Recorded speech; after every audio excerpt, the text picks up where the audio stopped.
It was a love story gone very wrong. You've got a bunch of young guys full of testosterone. There were all sorts of sexual currents. If he hadn't been dating me, he might still be alive. A mysterious death on a famed military base. You don't send your child into the military to be beaten. Blood is flying everywhere. He was holding his head and saying, "Wake up, wake up." And now, for the first time, a soldier with a disturbing confession. They just wanted to sweep it under the rug. Who would come in our barracks and kill us? He says, "I'm gonna get you. I'm gonna get you for this."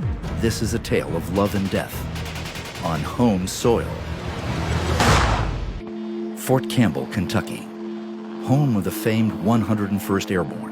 Here, in this city of 23,000 GIs, a young private first class named Barry Winchell is on the fast track to becoming a warrant officer. When everything changes. I was sitting at the kitchen table in this apartment, getting ready to go to work, and I received a phone call. You heard her scream, "Ah!" 6 o'clock in the morning, I jumped out of bed and ran over. What happened? She says, somebody hit Barry in the head with a boot. Barry's parents rushed to Vanderbilt Hospital. You can't describe looking at your son in that condition. His eyes were black, like circles. He's laying there. He got a pump keeping him alive. And it was just hard to believe. The military says it was just a fight that went too far. 30 hours later, Barry Winchell is pronounced dead. They said that, he was brain dead, and they wanted to turn off the machines. It was very devastating. It's a rare death in an American barracks. How could it happen? Assigned to investigate the story, Vanity Fair writer Buzz Bissinger soon notices something doesn't make sense. The first thing that came out of the military investigation was that he had been kicked in the head with a boot, which to me seemed preposterous given the injuries that he suffered. There was blood all over the wall. It sprayed 13 feet. His eyes were black. It was the military, trying to come up with some cover story for what really happened. They knew they had an absolute disaster on their hands. He was one of those people that would that old proverbial give you the shirt off his back. I can't tell you how many times he bailed me out of a jam. He was just a really good guy. Growing up, Winchell faced his share of challenges, from an abusive birth father to learning disabilities. Barry couldn't read because of his dyslexia and his ADHD until he was in 3rd grade. But he could look at that model taken apart and put it together without knowing how to read the instructions. He could just figure it out in his head. He was one of the best, if not the best, 50 cal gunner that we had in the company. Arguably the best. As Buzz Bissinger starts to dig, he learns the death has something to do with Barry's girlfriend, nightclub performer Calpurnia Adams. The night of Barry's death, she's competing in the Tennessee Entertainer of the Year pageant. And the first thing I did was try to call Barry on base. I called the number, and there was no answer. Later that morning, she learns Barry Winchell is dead. I just can't help but think, if he hadn't been dating me, he might still be alive. Calpurnia Sarah Adams is not your average girlfriend. Beautiful and shy, she grew up in a fundamentalist household in the hills of Tennessee. Everything was a sin. Everything was gonna, send you straight to hell. And one more thing, she was born a boy. From an early age, Calpurnia knew she was different. I went to bed every night having nightmares of hell and demons because I had crushes on boys and wished that I was a girl. Escaping into the Navy, Calpurnia served in the First Gulf War as a field medical combat specialist. Then came home and made a life-changing decision.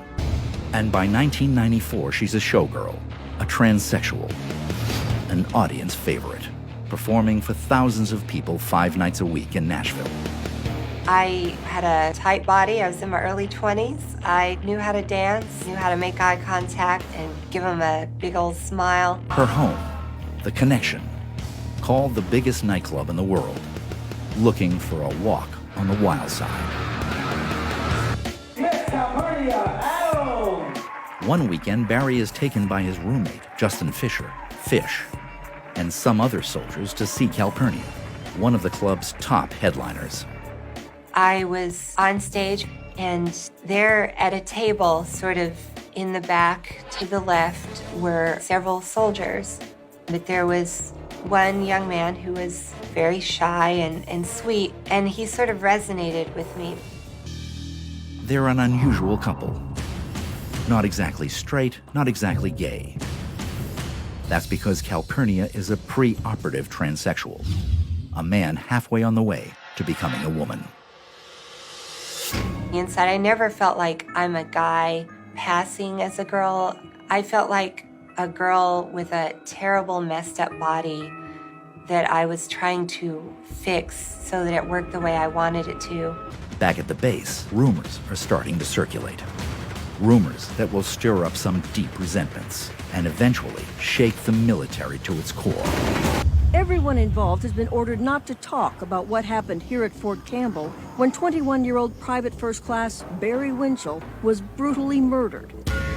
Bissinger discovers that Barry's troubles began with an anonymous accusation.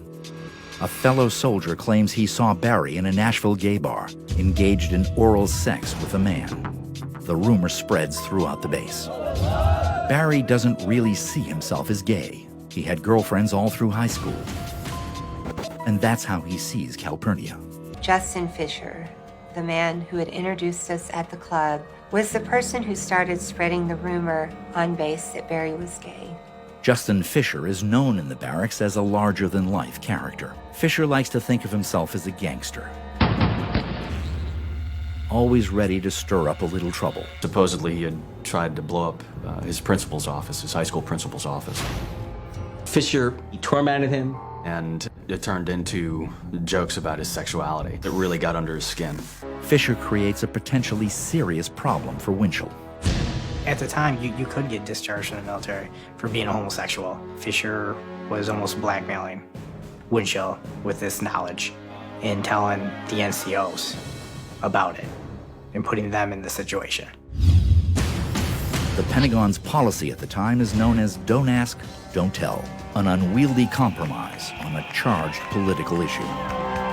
You can't be forced to reveal your sexual orientation, but if it is revealed, your military career is over. With don't ask, don't tell, the way I understood it was you weren't allowed to be in the military if you were a homosexual. Once in a setting like the military, you're accused of being gay. You're dead. You're dead. Barry was afraid that if he reported it, he would be kicked out, because it's very difficult to report anti-gay harassment without using the word gay and getting the law then to come down on you. This poor kid can't talk to anyone about it. He's being hammered. He's being humiliated. 3 months of tension reaches a boiling point. At the Delta Company barracks, all the lower enlisted men have come out to the quad for a cake party. You've got a bunch of young guys who are full of testosterone, and if they're old enough to drink, they drink. On the weekend, it's time to kind of let loose, let your hair down. Into the quad comes Calvin Glover, a very young, very insecure 18-year-old, with a habit of running his mouth, just trying to fit in. Nobody took him serious. That July 3rd, beer is really flowing. So I really didn't know those guys too much. They were all down there telling stories, and I wanted to be included, so I kind of walked by, acting as if I'm just doing laundry. And eventually, I started telling stories of things that I had done. Maybe I exaggerated a few things, but we got into a couple high-speed chases with cops where I was younger. We're all laughing at him, myself included. All of a sudden, I guess Winchell goes, "Well, why don't you take your drunk cherry ass to bed?" If anything, he was sticking up for him, because everyone was laughing at him. And that's when the whole thing happened.